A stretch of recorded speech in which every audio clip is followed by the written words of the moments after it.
จีมโนน้อมต่างตั้งด้วยมีศรัทธานำจังแน่น้อมนำมาเป็นบุญเป็นผลภาระที่หมู่เฮาได้มาแปลงสร้างสืบพระโลงให้ดำรงสืบสานภาษาขององค์จอมปราดสัพพัญญูเกิดไกลท่องแผ้ววิสุทธิ์ที่ผ่องใสน้อมลำลึกในคุณพระพุทธอ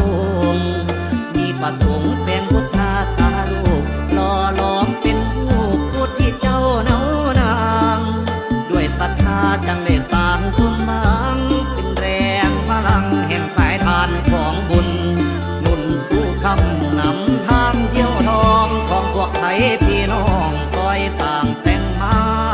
ล้ำเลิศฟ้าเกินกว่าอยู่เมืองแทนพระเจ้าใหญ่องค์แสนรัตนา